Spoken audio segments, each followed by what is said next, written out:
Cricket जुनून और लगन का खेल है। इंटरनेशनल लेवल तक पहुंचने के लिए खिलाड़ी काफी मेहनत करते हैं और फिर वहां पहुंचने के बाद भी उन्हें अपना नाम बनाने के लिए काफी संघर्ष करना पड़ता है। जब कोई खिलाड़ी इंटरनेशनल लेवल पर खेलता है तो उसे पूरी दुनिया देखती है और उससे अच्छे खेलने की उम्मीद करती है, साथ ही उसके अच्छे खेल पर उसकी सराहना करती है। लेकिन मैदान पर या मैदान के बाहर किए जाने वाले उनके कर्मों को, जी हाँ, उनके कामों को लोग काफी कम जानते हैं और या फिर उनके कामों से उनकी छवि भी काफी जल्दी खराब हो जाती है। पिछले 2-3 दशक से क्रिकेट में फिक्सिंग का भूत काफी ज्यादा चल गया है और खिलाड़ी इसके चपेट में आकर अपना क्रिकेट कैरियर बर्बाद कर चुके हैं। कुछ खिलाड़ी इंटरनेशनल लेवल पर अपने देश के लिए खेलते हुए फिक्सिंग के आरोप में पकड़े गए हैं और उनका कैरियर खत्म हो गया, तो वहीं कुछ खिलाड़ी घरेलू लीग में भी फिक्सिंग का शिकार हो गए हैं या फिर फिक्सिंग करने का उनके कैरियर में आरोप लग चुका है, जिससे उनका कैरियर खत्म हो गया है। आज के वीडियो में हम एक नजर डालते हैं कुछ बड़े क्रिकेटर्स पर जिन पर फिक्सिंग के चलते क्रिकेट से आजीवन भर बैन तक कर दिया गया है, लाइफ टाइम तक बैन। नमस्कार, मैं हूं आपके साथ साक्षी गुप्ता। आप सभी का स्वागत है सत्य उदय मीडिया में। तो आइए बढ़ते हैं और जानते हैं कुछ ऐसे प्लेयर्स के बारे में। नंबर 1 पर आते हैं मनोज प्रभाकर।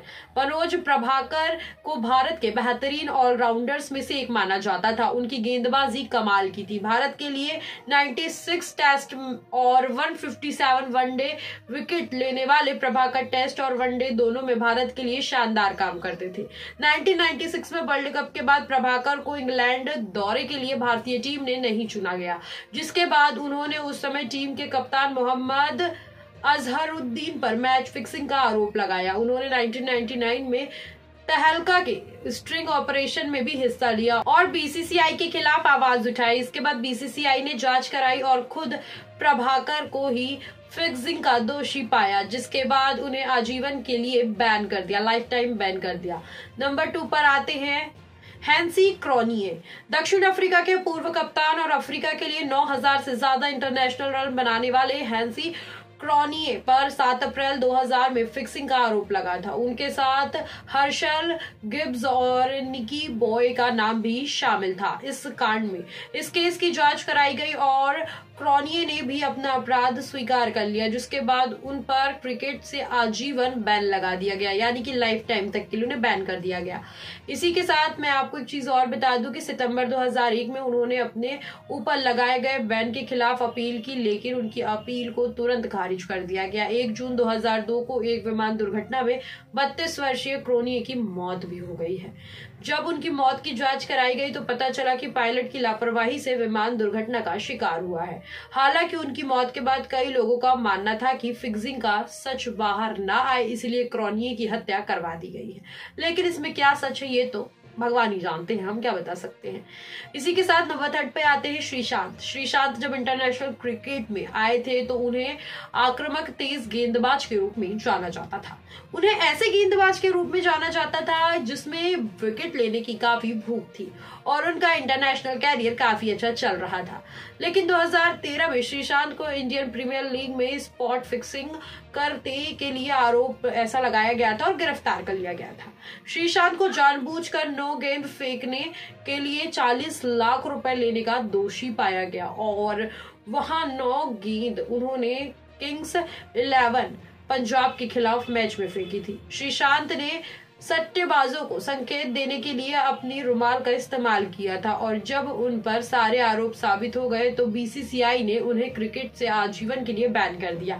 भले ही अदालत ने श्रीशांत को राहत दे दी थी, लेकिन बीसीसीआई ने अब भी उन पर बैन हटाने से इनकार कर दिया है। इसी के साथ नंबर 4 पर आते हैं आमिर। 2010 में लॉर्ड्स टेस्ट मैच में इंग्लैंड के खिलाफ पाकिस्तान के तेज गेंदबाज मोहम्मद आमिर और मोहम्मद आसिफ ने जानबूझकर नो गेंद फेंकी थी, जिसका खुलासा एक स्ट्रिंग ऑपरेशन के दौरान हुआ। उस समय आमिर की उम्र 20 साल के करीब थी और वो इंटरनेशनल क्रिकेट में पाकिस्तान के उभरे हुए चेहरे थे। इस घटना से उस समय पाकिस्तान के कप्तान रहे बाएं हाथ के बल्लेबाज सलमान वट भी शामिल थे और सभी खिलाड़ियों ने ऐसा करने के लिए सट्टेबाजों से पैसे लिए थे। आईसीसी की जांच में तीनों खिलाड़ी गुनहगार साबित हुए, जिसके बाद सलमान भट्टो पर 10 साल, आसिफ पर 7 साल और आमिर पर 5 साल का बैन लगा।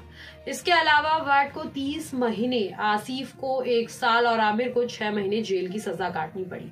वट के बैन से 5 और आसिफ के बैन से 3 साल इस शर्त पर कम कर दिए गए थे, जी हाँ, कि वो आगे से ऐसी गलती ना करें। आमिर ने इंटरनेशनल क्रिकेट में अच्छी वापसी कर ली है, लेकिन आसिफ और वट अभी भी घरेलू क्रिकेट खेल रहे हैं। के साथ नंबर 5 पर आते हैं मोहम्मद अजहरुद्दीन। सचिन तेंदुलकर के आने से पहले अगर भारत के पास कोई स्टाइलिश, जी हाँ, स्टाइलिश और धुआंधार बल्लेबाज था तो वो था मोहम्मद अजहरुद्दीन, जिन्होंने टेस्ट और वनडे दोनों में अपनी बल्लेबाजी का लोहा मनवाया था। इसके अलावा अजहरुद्दीन को भारत के सबसे सफल कप्तानों में से एक माना जाता है।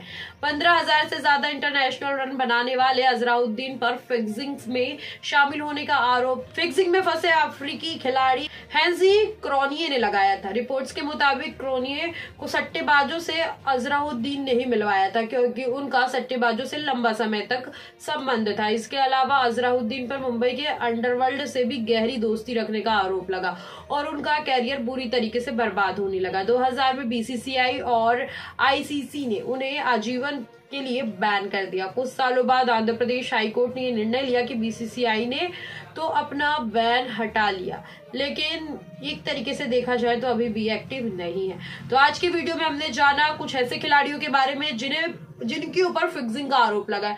मैं आपको बता दूं, फिक्सिंग एक तरीके से ये होता है जो क्रिकेट में बेईमानी करता है, फ्रॉड करता है, उसे हम फिक्सिंग कहते हैं एक तरीके से। तो इन पर फिक्सिंग का आरोप लगा, इस कारण ये बैन हो गए हैं। कुछ समय के लिए हुए कुछ खिलाड़ी, कोई आजीवन तक के लिए हुए। तो कमेंट सेक्शन में बताइए इनमें से आप किसको जानते हैं या जानते थे। और भी ऐसी इन्फॉर्मेशन के लिए बने रहिए सत्य उदय मीडिया के साथ। तब तक के लिए नमस्कार।